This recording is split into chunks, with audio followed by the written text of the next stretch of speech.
Thanks, Mike. Coach Mooney, I have to admit, when I see you, I get a little nervous because I still am bitter. I'm bitter that side out of bounds play coming out of the timeout at the Robbins Center where you threw a lob and beat me on the last shot. So, I mean, like, I'm going to do this interview, but I have to admit, I'm a little shook up right now. Well, I think that since you beat us twice in Blacksburg, that should make you feel a little bit better. Yeah, it's true. It wasn't a guarantee game, at least. That's true. That's true. And the other thing I just found out is your guy, Mike Waltz, he's a scratch golfer. So how many strokes does he give you? He probably has given me about 15, 16 strokes. He's impressive when he hits the ball.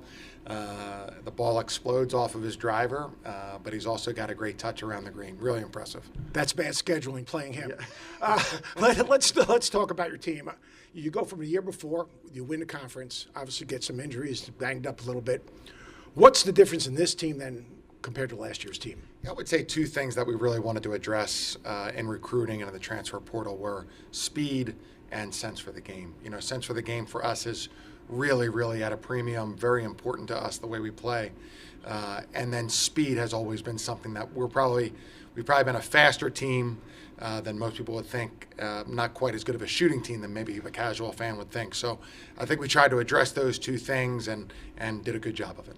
How different is it now having the guys, say, a new team, a number of guys in the portal, and implementing what you do and how you do it? Because you talk about the style of play. You guys play faster. You play more bar screen. You do a lot of different things that people in their mind, they think, well, it's just quote unquote, four out, chin action, but it's a lot more than that. But how hard is it implementing it in such a short period of time? Yeah, it can be a challenge. I would say that, when it was guys come in as a freshman or in red shirt or don't play that much and get used to it, now all of a sudden it's a pretty turbocharged. So we've had to change the way we do things in the summer, where it used to be a lot of skill development and camaraderie and team and getting to know the guys. When you had a fourth or fifth year player, you don't want to be practicing in July like it's life or death.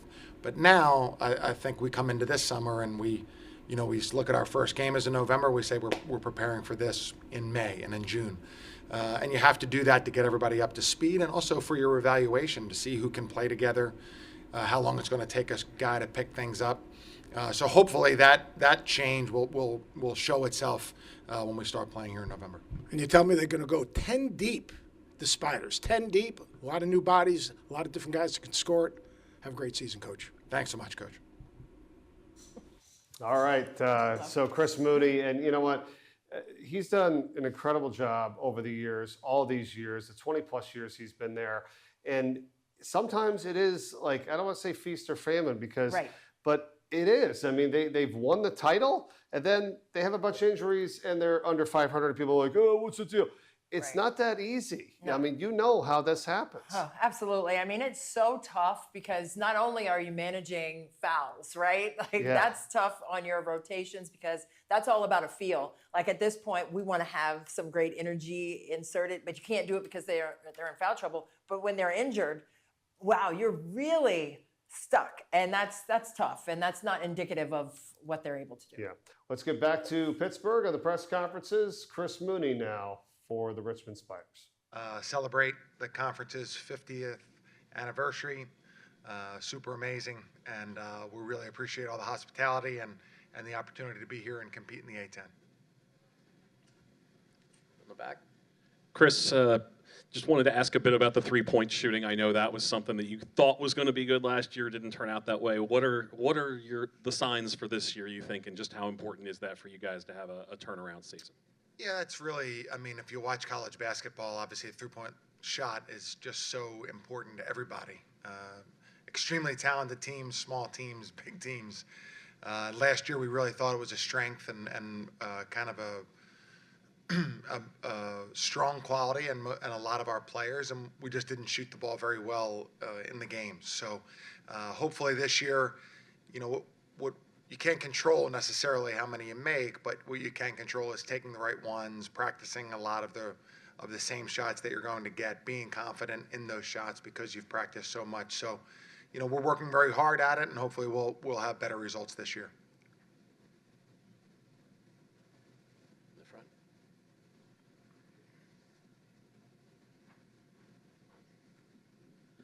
Tyler Cronin, 3-Bid League. Question for Mike. Do you feel like you got more comfortable in your role last season? And if so, when and why did that really start to kick in? Yeah, so let me make a brief statement here. Don't take this as my fashion advice or anything, but usually I try to be the best dressed guy in the room, and my bag was lost in transit on the way here, so I had to make do. But to answer your question, I definitely felt a lot more comfortable February, March, just finding my groove. That confidence piece that I've been alluding to for the last year or so finally started to click with me. I knew that I always had the talent and I had the skill set to make it happen on the court, but it was really just a mental battle, and I felt like I started to win that mental battle February and March and really start to contribute positively for our team.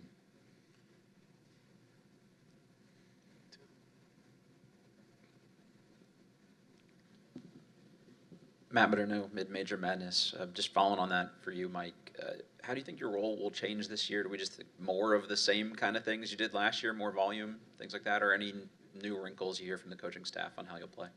Yeah, I think that's the idea. I think Coach did a really good job of recruiting some really great talent from all around the country that should hopefully make my job a lot easier, should make winning a lot easier. But again, like I just said, it's just building along the same things that I was working on towards the tail end of last season, shooting the ball more, taking a greater leadership role on the court. Because again, I've been here for coming on 4 years now. This is a system that takes time to learn. And I feel like more than anyone else on the team, I know this offense and this program. So that's additionally part of my role with a lot of these new guys. For Chris, I cover a lot of the D.C. area teams, so I'm curious just how Will Harper has looked so far this season. Yeah, Will is a really talented young player, obviously from Gonzaga, which has a tremendous program, and Steve Turner has Cedric Lindsey, who was a great player at Richmond. Steve helped us recruit both of those guys. I think Will has really tremendous upside. Very fast, quick, very, very competitive.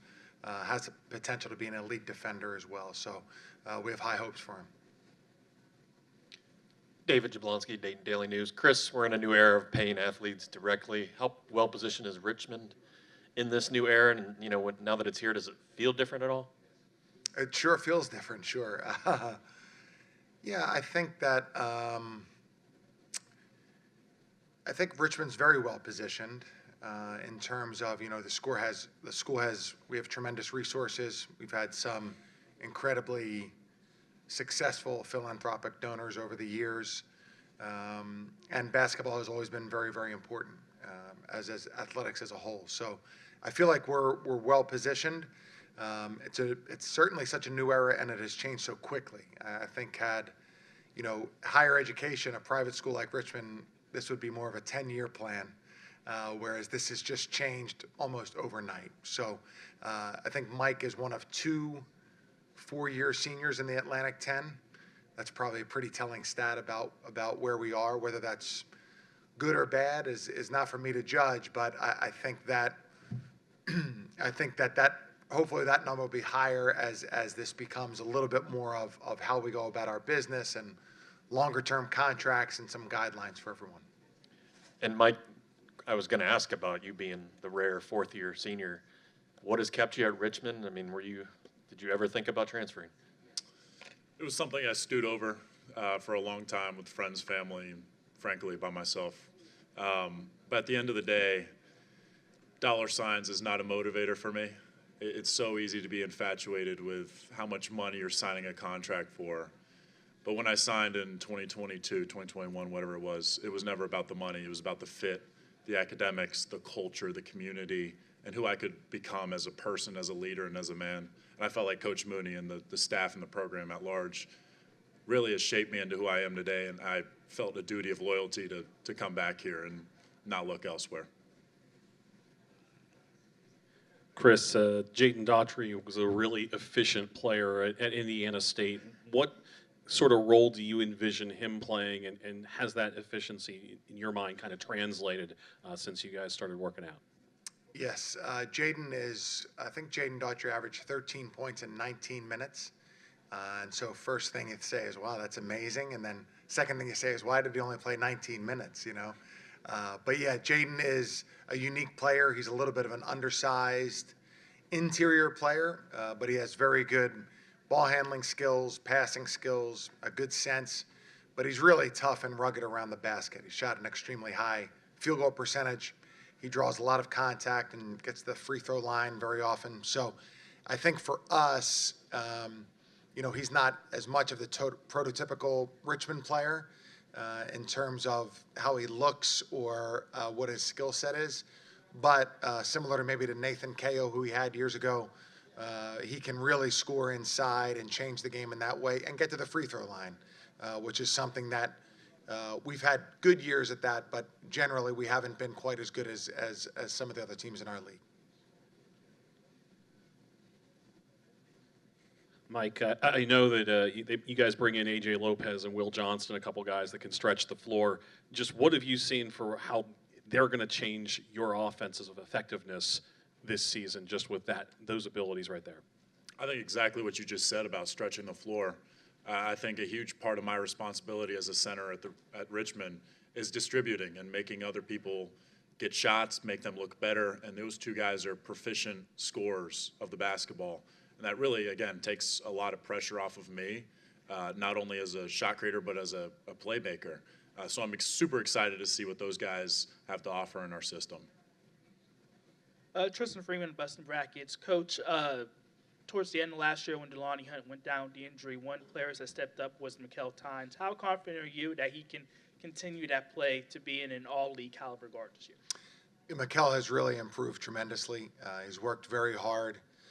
He's gotten a lot of attention from the coaches on just decision-making and pace and things that we think that he could be, that would make him really exceptional.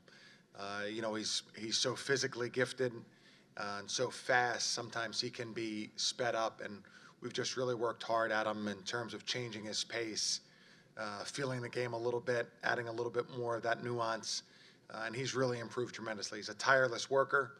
He's a very good shooter, and he's a pretty special kid. So I think that he'll make another big jump this year, and we'll really be happy to have him hopefully for 2 more years because he's a very impactful player.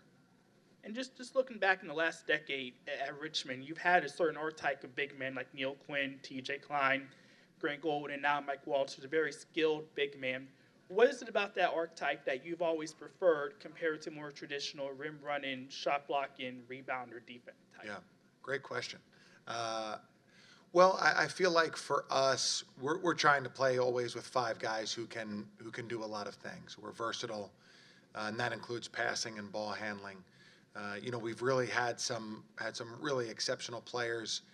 I feel like there's a tremendous amount of opportunity for someone to play center at Richmond because you do have so much decision making, whereas for some big guys there isn't that much decision making during the course of a game.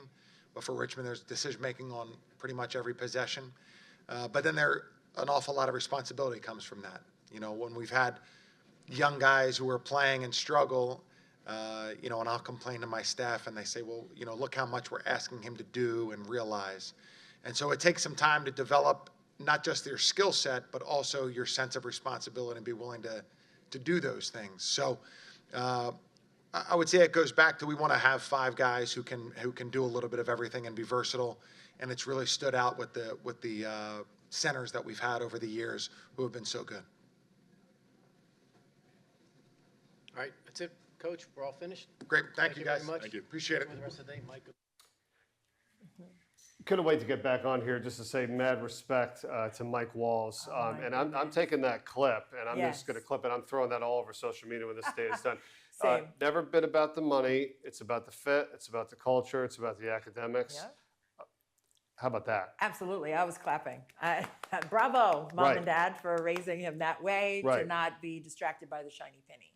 Yeah, and a ton of respect for the Richmond Spiders. Coach Chris Mooney, by the way, 21st season coming up, 10th longest active tenured coach in the country, which is crazy.